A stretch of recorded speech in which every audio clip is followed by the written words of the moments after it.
Welcome everybody to MogTalk. If you guys are unfamiliar with MogTalk, it's a show based around the Final Fantasy XIV community, discussing everything from Savage Raiding to Chocobo Racing. Today I have a wonderful guest with me, and I also have this black bar that I forgot to crop out. I need to do it real quick, so let me do that. There we go. Professional podcast here. Oh, jeez. All right. Out of here. Yeah, all right, we got it. All right, so if you guys are unfamiliar with Jason, I am really sorry for you. If you play Final Fantasy XIV, you know who Jason Charles Miller is already by association of that, but likely you've known him from a lot of other things before. 2 decades of professional experiences like a singer, a songwriter, a producer, a voice actor. He's also been the lead. Honestly, I need to change that in my bio to 3 decades. 3 decades. I don't want to yet. I'm in denial of how long I've been in this business. Say like 2.5, 2.9, you know, just like put it right there. 2.99999. Oh, jeez, man. I mean, sooner, I'm accepting my elder statesman status with hopefully with grace. Yeah. Well, I mean, like, it doesn't. I don't know. I don't even think about it anymore. I'll be honest with you. Like, when you were in Godhead, too, that was a big point of my life back in the day. Sorry, I was still introducing you. You're lead singer, lead vocalist in Godhead, which was, like, in the 90s. That was when I was into a lot of industrial rock. 2000s was kind of our big heyday. Yeah, it was amazing. I mean, you've done so much more than that afterwards. I mean, again, voice actor in, like, basically 100 productions of video games, right? Ay, man. And then over 100. Over 100. And I mean, what a heckin' like life so far you had, Jason. Like, it's weird to think I have you here talking with you right now, because while I was in, high school, you're out there rocking on stage. Back when you were in high school. Yeah. But yeah, I mean, and since then you've been really involved in the Final Fantasy XIV like side of things with the music. I mean, you've even voice acted Raban, right? Yeah. Yes, children of Eorzea. Oh, jeez, man, and that is just absolutely insane to me. Just how like Final Fantasy XIV took over my life completely in a content creation side of it, and I've done so much with it. And just in the background, you've been there talking to me while I've been going through the main story quest, at least in A Realm Reborn, right? So I just finished that myself. Yeah, and I watched my name in the credits, and I was like, "Well, bye, Raban. I knew you well. I'm going to be someone else." Fair. Well, but that's okay. You know what? Because they brought me back to sing in the game, which is way cooler, I think, for me personally. Well, because like the new, anyway, yeah. No, Raban's not on stage in Tokyo, right? At the Tokyo, so it's a little bit different. Right. So I mean, you've done a lot of really interesting things with Final Fantasy XIV now, and like, man, just thinking about all that stuff. You know what? Before we get too much into it, how are you doing today, Jason? Today a good day for you? You doing all right? Well, today's a pretty good day. Yeah? Yeah, so far. This is kind of my first thing of the day, besides chasing one of my dogs around. It's like trying to bark at my neighbor's dog through the fence. I mean, that's fair. That's better than that. Okay. And then my other dog is asleep right next to me, so that's pretty cool.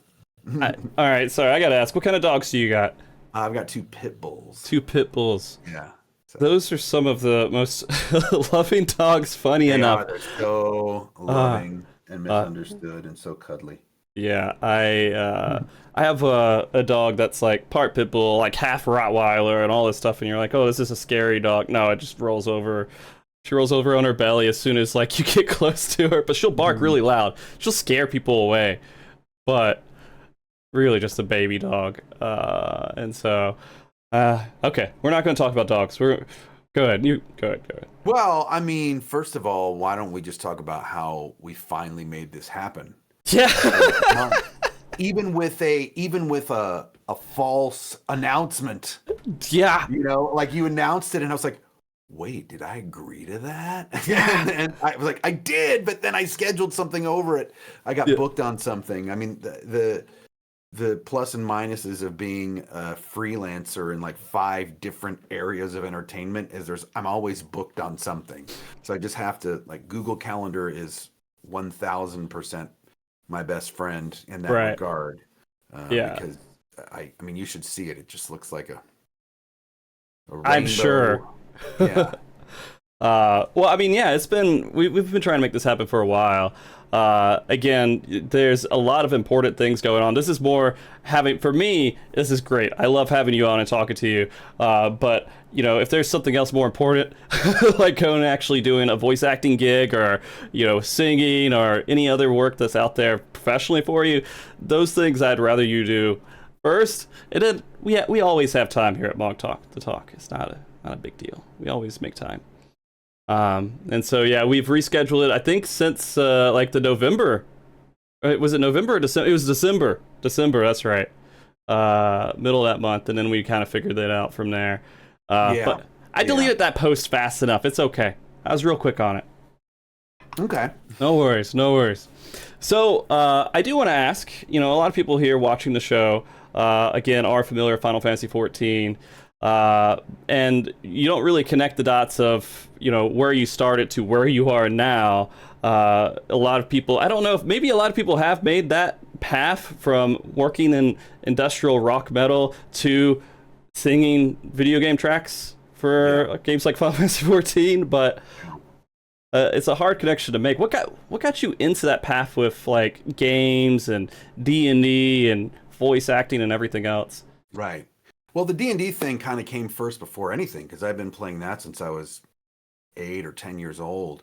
So that was always something that when I met people that I worked with or collaborated with, that usually would come up sooner or later in conversation, right? And so I was kind of there on the forefront of when people started streaming it, because I happened to already live in Hollywood, and the streams were starting to happen. And, you know, I asked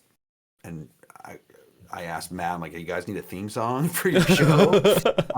And so I had this song, and that ended up becoming, you know, Campaign 1's theme song. And then I collaborated with Sam Riegel for Campaign 2's theme song. So I've got another dog in here now too. It's good. All dogs on deck, I guess. Yeah. But you know, a lot of people ask me, how can I get into singing on video games? And it's like every video game that I've done music for or sung on is because someone knew me already, right? So the first video game I sang on, I believe, was Guilty Gear New York. And that was because someone was helping the producer who knew me as a singer and recommended me. Tina Guo recommended me for Metal Gear Rising Revengeance. Then for Final Fantasy 14, the same people that recommended me to audition for Raubon 10 years earlier then recommended me as a singer to Soken, and I did audition for that. He listened to some of my singing and then asked me to sing on Shadowbringers. And then the music that I did for Cyberpunk 2077, I knew the music supervisor already because he was in the music scene, and I'd written some songs with his wife just from being in the LA music scene and writing with so many people. And then all the remixes that Rezodrone, which is my duo project, one of my side projects with Jameson Boaz, somebody at Blizzard knew me from a web musical that I had done with them like 8 years earlier. So I've gotten extremely lucky, but you see, not one of those jobs or paths or high profile things led to the next one. So it wasn't like there's I want to be a video game singer. Right. Like I just got really lucky, and things just kept popping and going, and you know, there are other games that I've sung on and done things for that might not have been as popular or something, but it all.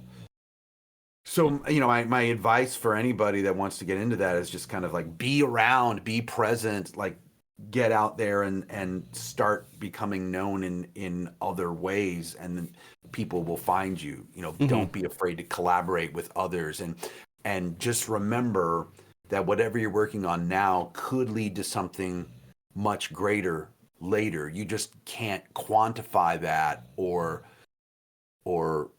know if and when it's going to happen.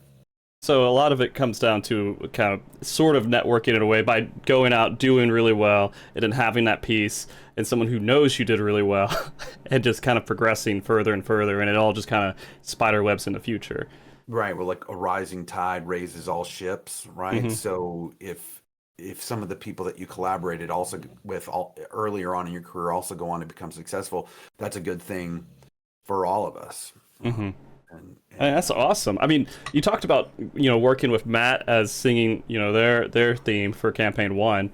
How did that even start, that relationship with Matt? Did you know him from voice acting or anything else? Yeah, we knew each other from voice acting. We were friends for years before that. I mean, Taliesin Jaffe gave me my very first anime job in one of the Hellsing OVAs, like 20 years ago. And so knowing Taliesin and then meeting Matt through Taliesin and then kind of knowing everybody through that, and then on a completely separate instance, working with Felicia Day and starting to do music for her at Geek and Sundry, and then saying, "Oh, my friends are at Geek and Sundry too. That's great. We all ended up here together." You know, so once again, I think when you sort of find your tribe and find your people, it will continuously reap rewards if you just do a good job and show up on time. Right. No, that's awesome. So yeah, I mean, like, and again, Critical Role is something that took a big chunk of my life, especially in campaign 2 when I was watching through a lot of that stuff. And I think it got a lot of people into D&D. It was like a lot of people's starting point. Without a doubt. Yeah, without a doubt. And it's insane to think about that, because back in the day, you know, D&D was really kind of not looked upon very greatly. And it was not as, well, I don't know. You just had to have the friends that would be into it or absolutely. find. People talked about it in hushed tones, right? Yeah. Like, oh, he plays D&D. Okay. Yeah, you know, and then they start talking about smells or something else, and you're just like, hey, you know, it's not that bad. But yeah, no, it was one of those things that, like, you just had to make friends with people, and if you made friends with those people, social stuff was a whole different story back in the day. At least, yeah, in the 90s, 80s, yeah. Okay, well, I mean, getting back to kind of Final Fantasy XIV a little bit, and you were talking about, you know, auditioning for Soken. And I've talked to Amanda a little bit about this too, and I've talked to Alex Bukala, I've talked to Husky and everyone. Yeah, I talked to, you know, actually... Talk to everyone. I've talked to, like, everybody except for you so far on the music side, I think. I actually, you know, I got Alex and Husky their first meeting and interview with Soken way back in the day. No way. That's awesome. And yeah, they were, I was talking to him just because he was making videos and playing like funky music and putting up YouTube videos, and I was just like, I want to interview him, and he was like, you know, it'd be my dream to talk to Soken. I just had a couple of connections that could make that work, and I was like, yeah, this should already happen. You know, the accounts started retweeting them and everything else. And even though it's not like a benefit to me, I don't care. I want to help my friends out, you know, and I think that's how a lot of things happen. But that being said, if we have talented friends and we want to promote them and help them succeed. Exactly, right? And so when that kind of stuff was happening too, and I've interviewed them, by the way, all of them have said how amazing you are as a person from their interactions. Alex, Husky, Amanda, even some of the streamers you met over in EU FanFest, Ponto, you know, I was talking to Lamata, I talked to you all the time. Porto, yeah, you're right. Sorry, Porto. You're correct. Yeah, so that that is a funny story that he rated me, and I glanced at the screen so quickly I thought it said that Porto had rated me, not Ponto. Right. So I said Porto, and then that's just become our joke, and I guess even his viewers, his community teases him about that. Yeah, of course. So I have to continuously call him Porto. And there's a chain, there's a great restaurant chain out here. It's like a bakery that has awesome like stuff for lunch called Porto's. So I said the next time he comes to LA, I'm taking him to Porto's. Yeah. And that's insane to me. You know, you were talking about taking him to Porto's, but like Alex, when he came into LA, he was telling me the story about when he came in, he was like, oh yeah, Jason just picked me up and just trucked me around town and just showed me all this stuff. And he was like, what the hell's going on?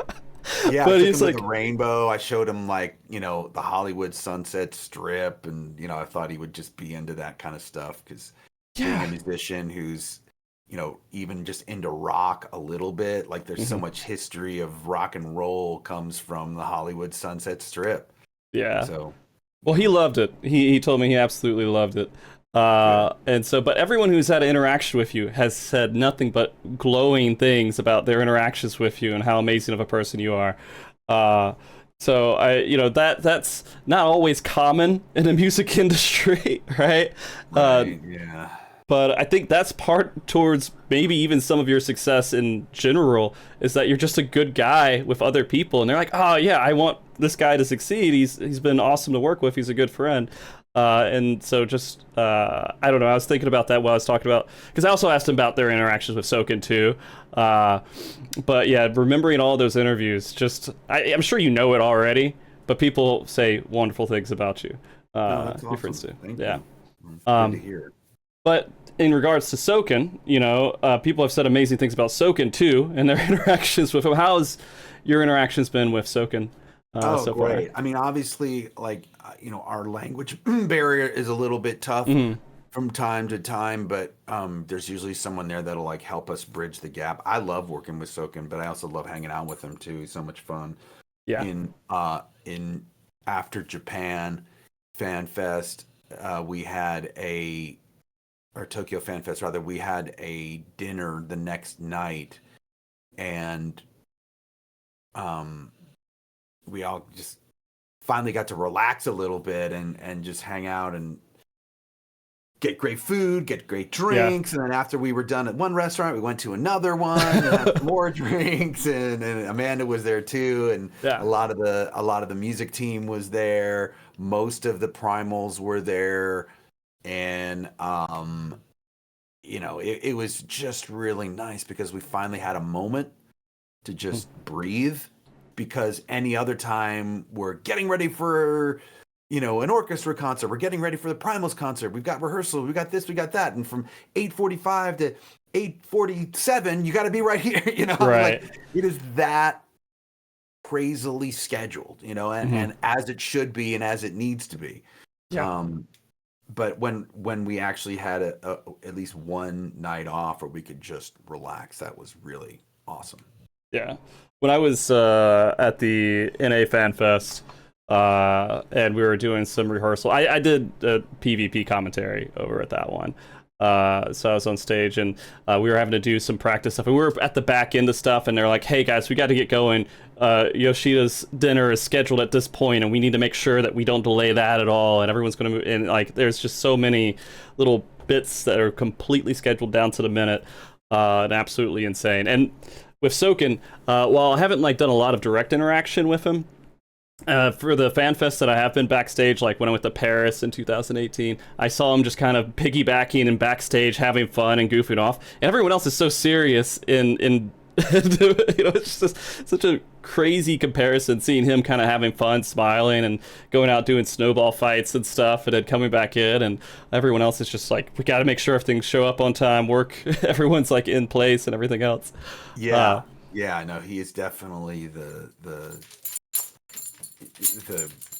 not. Yeah, he has a lot of fun. We'll just put it that way. He has a lot of fun. The one that lets loose. And he brings the mood up for everybody, right? Which I think is why people love him so much. Yeah, absolutely. One of the many reasons.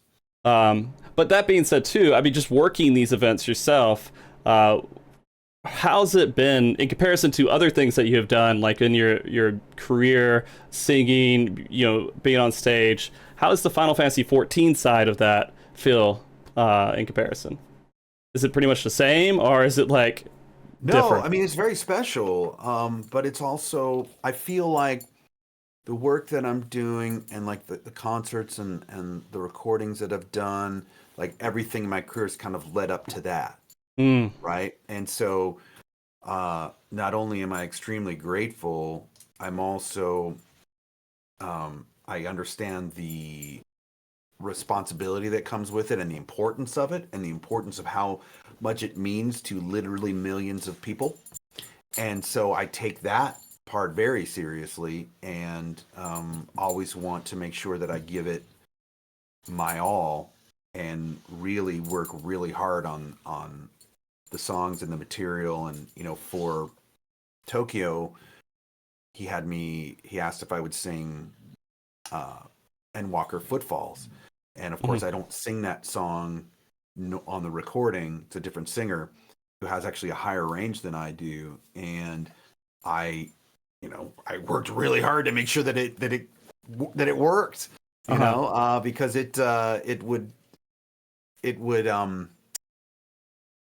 just be a detriment if I didn't bring to the audience like what they were expecting, hmm So Well, I would say the Final Fantasy 14 community is very generous in their ways of like how they, if someone misses a note or someone messes up, they usually are like, they don't care. They just love that you're there singing it for the most part. And some of those imperfections, again, going back to an interview with Alex, he's like, some of those imperfections are the reasons why those performances are so great. Because you can kind of like a missed note or something like that just feels real. It feels like you're kind of more in that moment and everything else. And so it's the concerts, I think, in Tokyo were live streamed, but not all of them were, which was kind of like one of the sad parts is that everyone online couldn't see all those performances. I was there, fortunately enough, and I was able to experience it in Vegas, but like you're amazing on stage, of course. And it was a highlight of the experience for sure. But I hope one day they take those and they put them in a DVD or Blu-ray. I'm sure they will. All right, and show it to everybody. I think so. I mean, were you able to watch the stream of the Primals concert? Not the one for there's just no way I could like be awake at that point. Like so.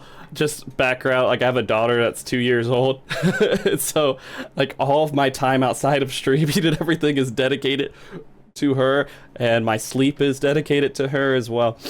That's fair. So, but yeah, no, it was insane seeing the footage from it and seeing like a lot of the just how immense like the stadium was. Like I think it looked filled. I don't know if it was full for sure, if it was just the camera shots, but that stadium seemed really full.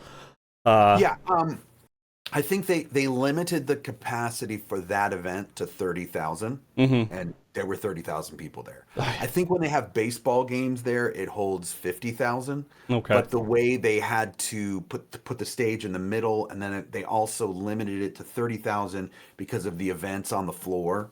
They could only limit the amount of people. But I mean, yeah, it was sold out for all intents and purposes. It was, Yeah. I have a couple of awesome shots of the crowd that I took like right before I went on stage with my phone of everyone with their light batons. And, Yeah. yeah. And yeah, I saw that clip where Soken put it up too, where they were doing this time stop for their song, and everyone stopped with their lights as well. Yeah. That is a very responsive crowd. I was fortunate enough back in 2014 to go to one of the first fan fests for Final Fantasy 14, and that's when Soken came out and the Primals. That was like their first like real performance in front of people. It was like maybe 5,000. I can't remember how many people were at that first fan fest.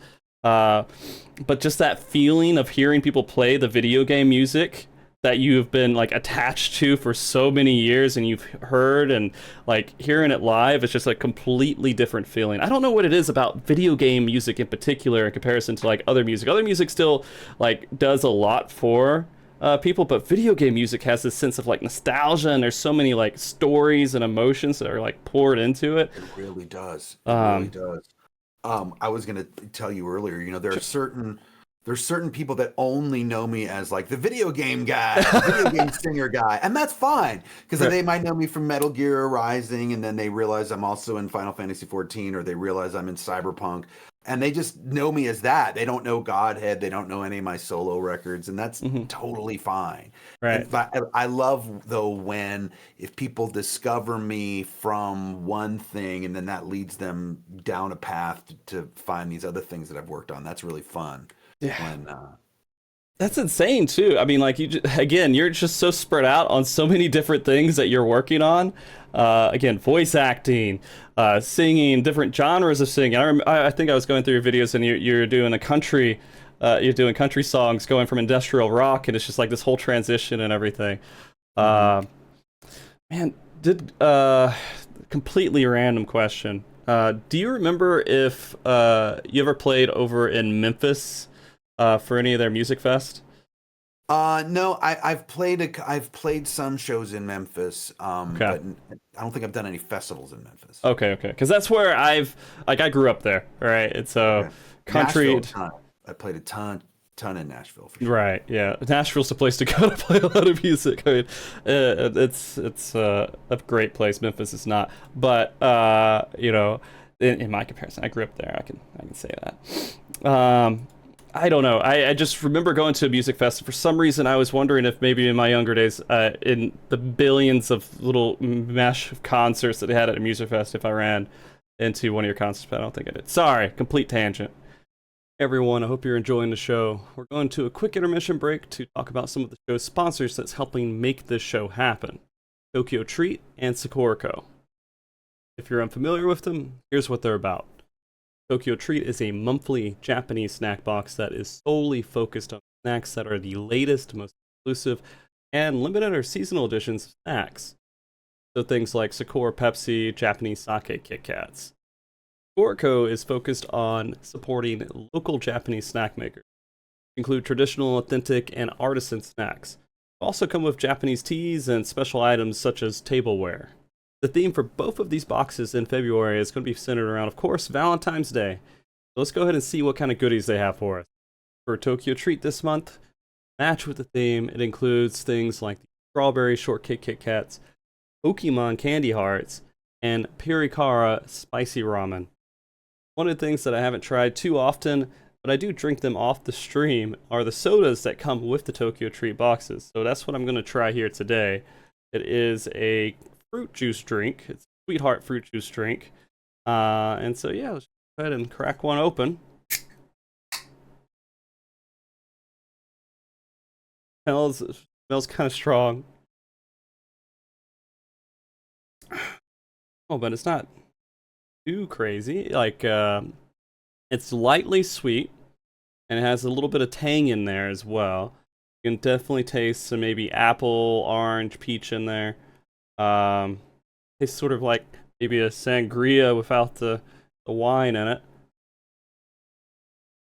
I love getting these drinks every single but it is amazing. Thank you, Tokyo Treat. Okay, now let's go ahead and see what Sakura has for this month as well. Their box will include items like peach dariake, chocolate Danish, mini heart arare, and much, much more. Or actually trying one of the snacks, I do want to give you guys a chance to see the little tableware that comes with it as well.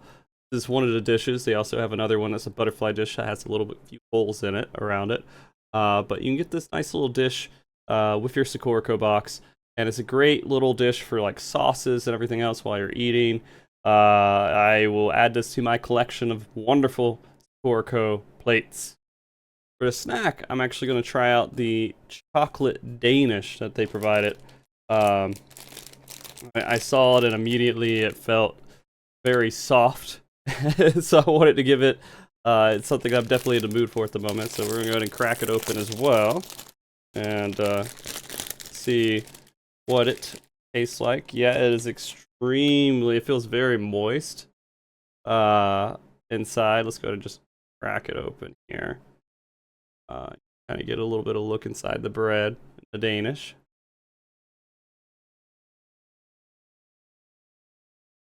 Yeah, this is actually really good. This is it has a very moist kind of texture to it, very soft, and you can taste the little layers of chocolate they put throughout it here too. It tastes like not overpowering on the chocolate too much, more on the bread side of it. It's just very delectable, I guess. But yeah, thank you so much, Socorro. This is great. Now, of course, while eating these treats, if you're wondering what am I actually eating, because maybe you can't read the descriptions on the bags themselves, luckily both of these boxes come with these amazing booklets that have a lot of detailed information on all the items you'll be eating. That all being said, thank you so much for taking a moment here to watch this video in the middle of the podcast. Tokyo Treat and Scorco are both amazing services. I'd highly recommend them. I've been getting boxes for a handful of months now, and they've all been wonderful. They could be a great gift for a family member or a friend as well. Now, getting snacks straight from Japan to your door while supporting the podcast is a wonderful deal. If you all decide to use the service, please use the link that's in the description as well as the MogTalk code, and you can get $5 off that first box. I appreciate, again, Scorco and Tokyo Treat for sponsoring MogTalk, and please enjoy the rest of the show. Final Fantasy XIV. I also want to ask you, you've done work for it. You played on stage. You've done everything else. You have played the game a little bit, from my knowledge, right? Too. Yeah, I've gotten all the way to the end of Realm Reborn. Right, that's right. So I'm on my way. I love playing Dragoon. That's my favorite job, and I'm looking forward to continuing to play. So, out of curiosity, before Final Fantasy XIV, like, what did your kind of game catalog exist of? Like, what games have you played? I definitely played World of Warcraft for many years. I play a lot of console games. I love soccer, so I play FIFA and FC24 a lot. My main deal, though, and it's something that I've always said, is that, you know, as an entertainer, as a creator, I need to make sure that I'm producing more than I'm consuming, because it's my job to produce music, to produce storytelling, and so I'm always cognizant of that, because I can get really into the games that I will stop everything else. You know? I think a lot of people can kind of agree with you, getting sucked into things like that and just letting some other things that are a little bit more important go. But yeah, producing stuff is extremely important. I mean, it only makes sense. It's not like I go out and watch a ton of podcasts, right? So, yeah. It makes sense. But I mean, I try to play every game that I'm in, and the big reason why 14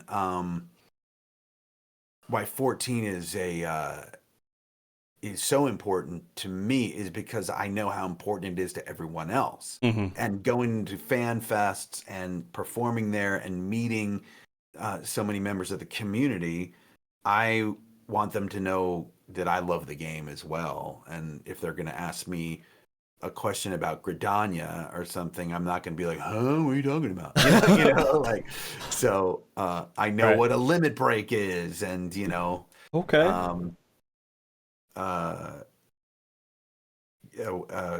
Some of the Dragoon abilities, right? Right. Yeah. Yeah, of course. But also, but besides that, I'm trying to think of who's the main boss at the end of A Realm Reborn. Well, I guess that's kind of speculative a little bit, but yeah, I think I know who you're talking about. Why am I blanking on him? The guy. Tell us. Yeah, it's. I know who he is, and people are gonna give me a lot of crap for it. They're gonna give me a lot more crap than you. Anyway, Gaius. Gaius. Yeah, I had to battle him like 13 times. Yeah, you know what I mean. He was tough. Classic RPG stuff, Yeah. Yeah. He's a little crazy, and then I can't say anything to you about the story because I would literally be out of the community completely. The Final Fantasy 14 players are so particular about not spoiling the story for anyone that they will destroy anyone who might spoil something for anyone else who's getting into the game. But Gaius is definitely one of the major figures, right? And so you've gotten to that point, and you've gotten to the credit. I'm trying to think exactly where you are. You've gotten to the credit reel. It's right before the next expansion, but I'm pretty sure there's a lot more ahead of you before you get to that expansion. Just like it's patches. I yeah, think. yeah, Attachment. you got a handful of patches to go through because Final Fantasy 14 is huge on story. It's world building, extremely major focus on that. I mean, it has a lot of key elements of MMO, but like the reason why it's so successful is because of the story and the world itself. Yeah. But I'm glad that you're enjoying it and that you're getting into it. It's something that a lot of people, will like. You don't stream it though, right? Or do you? I don't. So okay. I stream twice a week on Twitch, and you here I'll put my Yeah, please. Yeah, I mean I can do it too. It's fine. Yeah. But what I do is I do acoustic shows. There's me. I do acoustic shows every Monday and Wednesday, 7 to 9 Pacific time. And there you go, last scene playing music. Yeah. But I'm actually going to start doing like an hour long kind of just talk show with my friend on Thursdays from 6 to 7. So that'll be coming up soon. But yeah, I don't stream video games. I mainly just stream music. And it's me performing right here. Yeah. With I you see around me. I've watched it a couple times, and it's insane to me. So I'm not talented musically in any shape. Like I have near zero ability outside of singing like to my daughter, Twinkle Twinkle Little Star or something like that, right? And I can't even remember the words of that half the time. And so when I see streams like your stream, it blows me away. Just on the spot, you're just like killing it, just without even like I don't know. It feels like no prep work, but you've had years of prep work technically. I mean, in the industry in some way, right? Thanks. Yeah. I mean, yeah. Sometimes there's songs like people request a song that I don't know, and then I'll look it up. Like maybe I know the chords, maybe I know the melody, and then I'll just start on it. And then others I've worked really hard on. And what I do, I kind of have an agreement with Square Enix where I can't have Close in the Distance on my request list because they say it would be requested every time. Yeah. But I do play it once a month. Okay. So like usually if I'll set a goal, like a subscription goal, I'll be, hey, if I get these 30 subs, I'll play Close in the Distance, go tell everyone in your free company, that at 8:15 I'm going to play it. And that's fun to do. Man, that is, I actually didn't think you played any of them. I figured Square Enix would be like, nah, just don't play this. No, I can play it limited because it's me and an acoustic guitar. So I'm, and they're cool with it. That's awesome. That's really awesome. As long as I make it a special occasion was our agreement. Okay. Fair. I mean, did you expect like to kind of get to this point to where you're streaming like acoustic requests online? Like, it seems kind of like it started happening within the last half a decade or so, right? It's kind of an odd thing. Not odd. It's not odd in the way. It's just unexpected, like something that I didn't expect. Yeah. Well, look, I started doing it during the lockdown, right? And but before that, I was on Twitch a lot over on Geek and Sundry. I was on a show called Foreververse, and I appeared on a lot of different shows over at Geek and Sundry. So it's not a Twitch. I'm no stranger to Twitch, but it just felt. And then over on the Codename Games channel, I was hosting a songwriter show for like 2.5 years during lockdown. It was kind of crazy, where we would write a song. The video game Idle Champions of the Forgotten Realms, which is like a D&D licensed game. We would write a song every week with the audience. Like, what should we write a song about this week? Okay, give us suggestions. And then in 2 hours we had a song done. And I signed a contract for 10 episodes, and we ended up doing 75 episodes. Wow. So And is then that I went, 75 songs? yes. And so then I went into the studio and recorded quite a few of them. A couple, 2 volumes are on Spotify and iTunes, etc. And then I think like 27 of them are actually in the game. So if you play Idle Champions, you can hit the jukebox, and all the songs that we Wow. re-recorded from writing with the community are there on the jukebox. That's insane. And Yeah. so like it blows my mind to think about like producing and creating a single song, but being able to kind of wrap something up in like 2 hours is pretty We intense. got really good at it, and it was me and somebody who worked for the company, Dylan, and who was sort of our lore master. And yeah, the show is called Bardic Inspiration, and you just got to make decisions quickly. Hmm. Like what style is it going to be? It was just me and an acoustic. Well, that was the best way to write. I think if we were starting to add beats or something, that would probably take too long. But Hmm. if it's just me, an acoustic guitar, a melody, we add the rest later. In 2 hours, every time we had a complete song. That's intense. You know, that being said, I mean, this seems effortless. Like you saying that seems like doing something that's very difficult effortlessly. So I want to ask, like, a lot of people who just like myself don't feel musically inclined, and this is just maybe it sounds like a generic question, but it's something I'm genuinely curious about. What's like your recommendation for people to like try to at least get to a mediocre stance, like musically or anything with their voice, and be able to like kind of just bring that music out? Well, obviously, voice, I would say harmonize with your favorite songs. So if you're to ear training as a singer is like 90%, right? Like if your ears are attuned to what you're hearing, you're as long as you're in tune, that's really that's people's sort of biggest hurdle, Hmm. right? As a singer. So what I recommend to people to do all the time is like if you're listening to your radio in your car when you're driving, Hmm. playlist or radio song, harmonize with your favorite songs.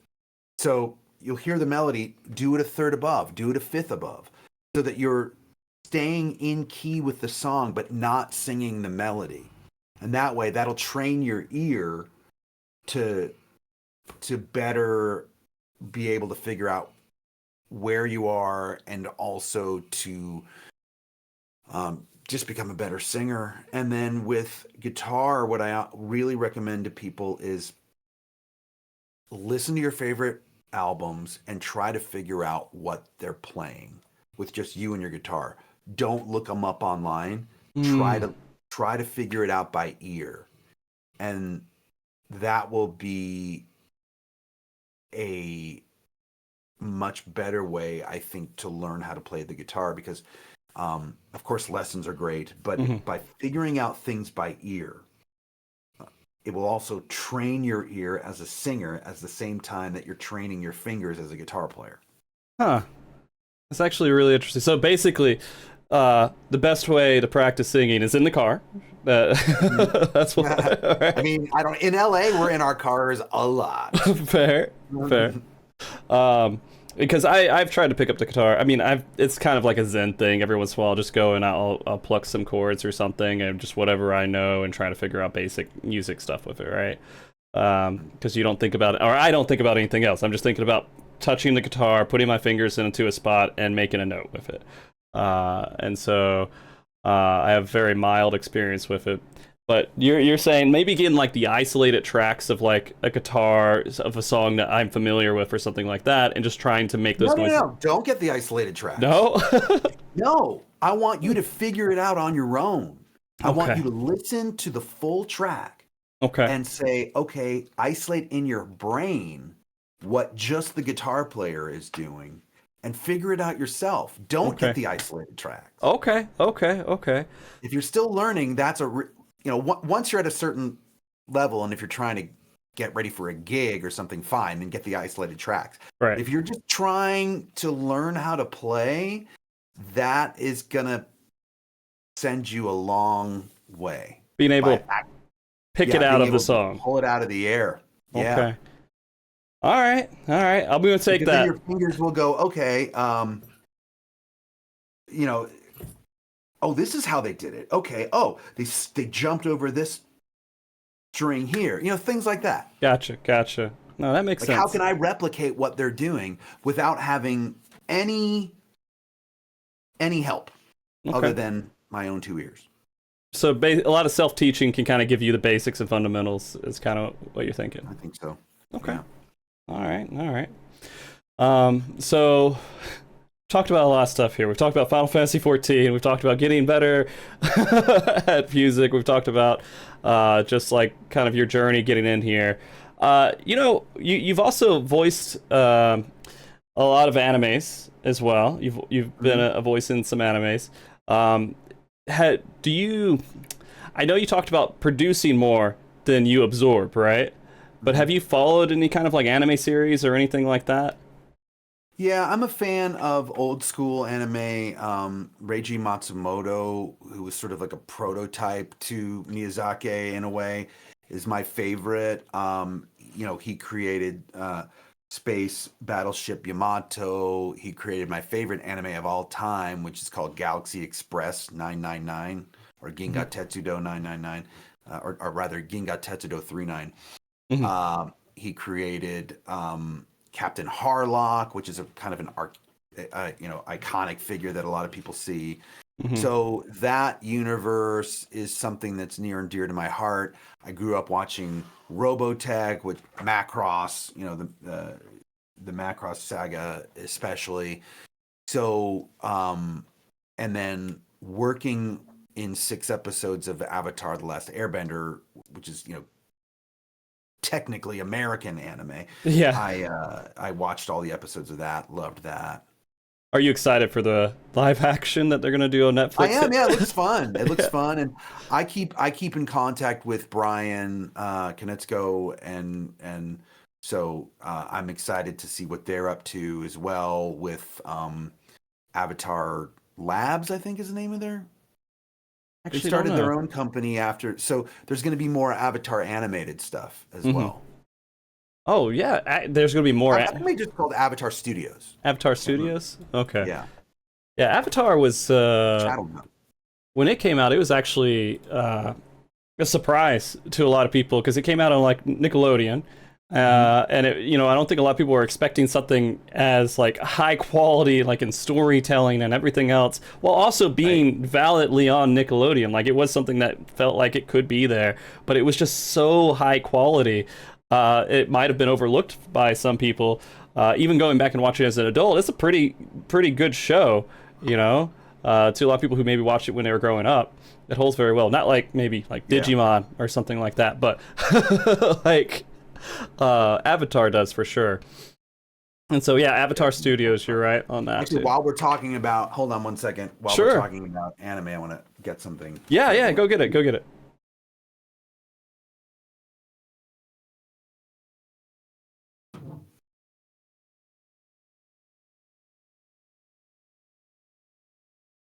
This is how dedicated. Holy of crap, that looks amazing. I am. This is my Galaxy Express guitar. Wow. Yeah. Can I ask how did you acquire that? Was that just a straight When I was purchase? endorsed by Yamaha guitars, I've been with ESP now for a long time, but when I was endorsed by Yamaha guitars, they were doing sort of custom paint jobs, and so I asked someone, I gave someone the art from Galaxy Express and asked them to put Maytel on a guitar for me. Wow, that is amazing. I'm guessing that doesn't get too much played. You're not playing that too often. No, it doesn't. I never even played a single show with it. It's just it's such a unique piece of art, Yeah. I will ask, did you get a chance to get the Final Fantasy 14 guitar that they made? The Shadowbringers guitar? Yeah. I think they only made like 25. I got a chance to play it. I played Soken's. And I also autographed someone, so I've held it several times. But I definitely want to get my hands on one. They're very expensive. They are. They are. But that was a really cool moment too when Soken got that out there and showed everyone. Just strange things that you're not expecting. It's just like someone who's playing an MMO to see these things kind of evolve and happen. And Final Fantasy XIV has grown into way more than just a video game at this point. It's like this whole community, this whole like experience, with its history and how it's evolved to where it's at right now. Have you seen the close-ups of the guitar? Because a portion of it has like this see-through purple resin. Yeah, like I don't know if it's epoxy. I don't know. It's something that you just like crystallized, I believe, right? Yeah, it's really awesome.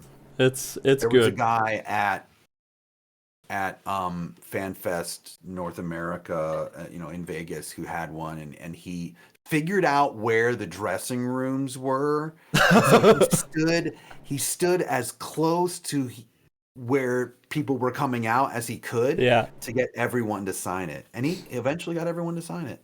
He missed all the events. That was the only thing that I'm like, dude, you're missing everything. He's like, no, I gotta get Soken to sign this. Yeah, that was the venue there was a little strange for the backstage stuff. Because it's right next to one of the bathrooms. It was right up the escalator, and there was no bathroom backstage. So to use the bathroom, we had to go use that bathroom. Oh, I remember that all the time. When I had to go to the bathroom right before the stage event, they led me out, and then you go right where all those computers are off to the side, and you just go straight to the public bathroom. You come back, and the guard lets you back in. It was a odd experience too. It's just that venue in particular, but and I was going back there to work on a couple things before the event, and I saw everybody walk. Soken would walk back, Yoshi would walk back, and you could see like it's very public where everyone is.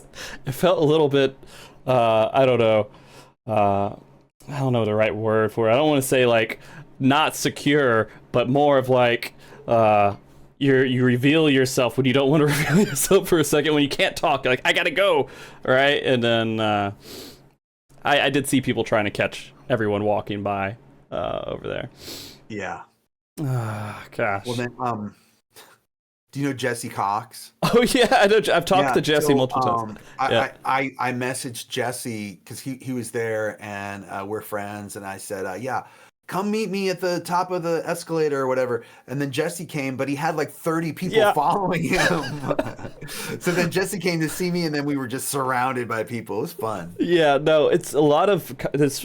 It is insane for content creators going to those events. Like there's a handful of creators that go there, and when they stop, a line starts to form behind them, and it's just these people who stream Final Fantasy XIV, who's been in the community for a while, and they just have this. They actually start to feel like that sense of what it's like to be a little famous, but it's only in this moment, right? It's only during FanFest. Jesse gets it a lot of places. Jesse's done a lot of crazy stuff. I think he's done some advertising, and he worked with Jeff Goldblum and stuff on a couple of things, and it's just insane. Yeah, I've talked to Jesse a handful of times, and I saw him over at the event. But one of the greatest things about the 14 community, though, is like how supportive they are and how polite and how just cool they are. I love the community so much because, the internet can be a mean place, and so supportive. Yeah, for the most part, all the community. I mean, you always have bad eggs everywhere. At FanFest, you really don't see them because no one's going to spend that amount of money to go to a FanFest if they were really. They usually don't invest in doing that. But it's the reason why this show even exists is because of FanFest back in 2014 when I went. And I was like, it felt so good just interacting with the community, and all I wanted to do was just talk to people more and more and more, the same way that I did it at FanFest. And so that's why we're here. I mean, it's been like 10 years now, about 9-10 years or so. 10 years. Jeez. But the community it's strange because they're just so supportive. It feels out of every video game community, every single one. I have not seen another video game community that has been just as positive as possible. Sometimes it feels like it's too much. Like, hey guys, come on, it can't all be that good. But I mean, with your experience with other like video game communities, anything else, has there been has any of them even kind of compared to Final Fantasy 14? No, not as far as like the camaraderie of the community and how supportive they are of each other, how Yeah. supportive they are of new players. A lot of other games that I shall not name have very toxic communities. Hmm. And 14 is the opposite of that. And I love that. And I Yeah. love meeting anybody who's a 14 player. So like if you see me at the grocery store or something and you're a 14 player, like come say hi. I will gladly talk to you because I love any member of that community. You know what's funny that you mentioned that. Uh, I do various raids in the game, and I'm with a group of people who do raids. One of them is a cosplayer. Went to the Near concert recently, and they saw you there with Amanda, right? Yeah, we got invited by the Square Enix team to go to the Near concert, so we Yeah. both ended up going. Yeah, and they saw you, and I was like, "Yeah, you're gonna go say hi to them or anything?" He's like, "No, they're busy. They're here. They're not working. I don't want to go talk to them. I don't want to bother them. They're enjoying the Near concert. I want to leave them alone." Uh, and I was like, "Okay, that's all you." But People, we did as many photos as we could, with right, people, as long as we weren't like holding up something or something like that. yeah. How'd you enjoy the Near concert, by the way? That was Oh, pretty it was crazy. great. And it was great. The music is beautiful. It's so different than Soken's style. Hmm. It's way more atmospheric, Yeah, like but I had a great time. yeah. Yeah. And I loved hearing the chaos vocals, the chaos language. It Hmm. had to be explained to me. I'm like, what language is she singing? And I was told she made it up. I was like, what? That's Yeah. awesome. Nier is insane, like with its story and lore and world building, to the point that it's like almost like a headache. You're like, you got to watch this stage play, and you got to play this game, and this part over here is real, this isn't real, and then it's just like Mhm. trying to just put it all together. And people hate that kind of stuff, right? Right. And even that concert in particular apparently had story elements that involved the whole universe and everything else that were revealed during the concert.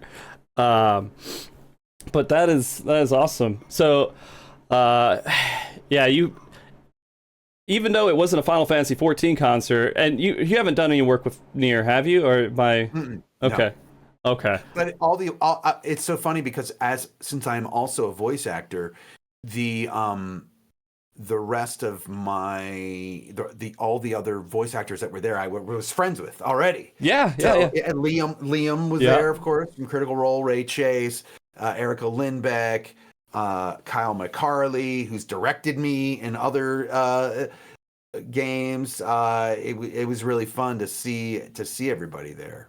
yeah. Jeremy Lee. Yeah. I mean, that's insane. Yeah, I was thinking about that too. Like a lot of members from Critical Role, or at least a handful of them were voicing Nier Hmm. back in the day too. So it's uh, video games have. I was thinking about it the other day too. It's like Final Fantasy concerts come up and they do big orchestras. They have big orchestras for Zelda concerts. They have big orchestras for a lot of different video games. They're just like becoming super popular everywhere now, and it's not what I would imagined back in the day again. But I love it. I'm living in it. You know? Okay. Well, I mean, we've been going for about like an hour or so here. I don't want to hold you up too much more, but I guess like chat. If anyone in chat wants to ask a question, as long as it's not too bad, we can ask Jason here too. Right. Are your mod? I mean, as My long mods as are okay. My mods are if good. your mods are ready, They're ready. They're usually ready. They're pretty good about it. But if mainly the 14 community's watching, Yeah. they're gonna be cool. They're not gonna ask anything crazy. Yeah, it's fine. It's fine. But if anyone wants to ask a last minute question or anything here that we haven't gone over, I mean, I know I did see a little bit earlier. There's some things you can't say due to NDA, of course. Right. Right. Yeah, I can't answer anything. I can't answer questions about anything new or Right. anything that hasn't come out. I Right. can't answer. Just Yeah. how it is. Like I've lived that NDA for a little bit, and sometimes I'm worried. Right. I'm like, am I supposed to say this right now or not? Because Right. someone told me backstage at some point. I'm like, Do not. Well, okay. When we did music for Cyberpunk, mhm. it we we did it 3 years before the game came out. And there's another game I'm working on that I've been working on since 2019. Jeez. That's still not out. So you can understand. Yeah, I guess you're probably used to it by now, but I have to imagine there has to be some moments where you're like, I gotta hold back and just not talk about it at all, right? Yeah. Well, Zoc asks favorite moment from FanFest, and I will say this. So at the Tokyo Dome, for the first time in a really long time, I actually got nervous during a song. I don't know how many shows I've performed in my life, from when I started playing clubs when I was 17 and had to leave the venue as soon as the show was over because I wasn't old enough to be inside the club. From that all the way, to being on the Ozfest, touring with Rammstein, Linkin Park, Disturbed, Black Sabbath, opening for bands of that caliber, Slipknot. I am always nervous before I perform, but then as soon as the song starts, as soon as the show starts, I'm fine, right? And I take the FanFest performances very seriously. So yeah, I'm anxious and nervous. But when we did my first song, which was To the Edge at the Tokyo Dome, the previous amount of people that I've ever sung in front of was about 12,000. And this was 30,000. And I know that and I joke with everyone. I say, look, after the first 1,000, it doesn't matter. Meaning that, like, if you see 1,000 people, like, it doesn't matter if you see 1,000 people or 30,000 people. Just that 1,000 people is gonna rattle your bones, right? But during To the Edge, I was actually still nervous. My nervousness did not go away, and I didn't really settle until the middle of the song. Wow. Which is like pretty. Clearly takes a lot for that to happen. So that's what happened. I mean, that's actually good for you to say too, because a lot of people will just kind of look at you as like this invincible. You've done it a billion times, and that stuff doesn't really happen to you, or you feel nervous in the moment or anything like that. And so, thank you for actually sharing that. Yeah. Yeah, it's insane when that happens, and you feel people when they cheer, you feel all that stuff. I don't know if 30,000, you said 30,000 kind of the same, but like you feel that rattle a little bit. Yeah, you do. It's like it's sort of like a rumble that never stops. Yeah. Oh, that is insane. We did have another question here from Jet. Just in general, like when you're working with the, I guess, Square Enix on the side of doing music with them or doing voice acting, is it very different in like the styles of how they're like kind of directing you, talking to you, interacting with you, or anything like that, or is it kind of the same? Yeah, because when you're doing voice acting, you're usually working with a director that you might already know, because I think Jamie Mortellaro directed me in that. And I had already worked with him on previous titles, and he was hired by Square Enix. I believe Koji was either on the line or was actually physically there at the studio when we did Raoban's lines. But when I work for them musically, I'm dealing directly with Soken and the music team. There's no one in between. So I'll get on a Zoom call with Soken and the team, and we'll talk about what he wants for a specific song. Then I'll record it in my studio. Usually I send 4 different approaches so that he's got enough to choose from and not needing me to go back and record more. And then we do it from there. So it's more direct when we do music. Okay. That's actually really awesome, that whole process of working with him. Is that similar to when you do music for other games too? Like, do you do kind of like a Zoom call and you send stuff over to him? It depends on where, like, for Metal Gear, the composer was there because He was in LA, and so was I. Hmm. And it's a case by case basis. Like 50% of the time they happen to be there, and you're directed. Like I sang, I'm the singing voice of Ra's al Ghul in Hmm. DC Superhero Girls on Cartoon Network. Hmm. And the songwriters and the director were both there in the studio when I recorded that. Wow. That was a ton of fun.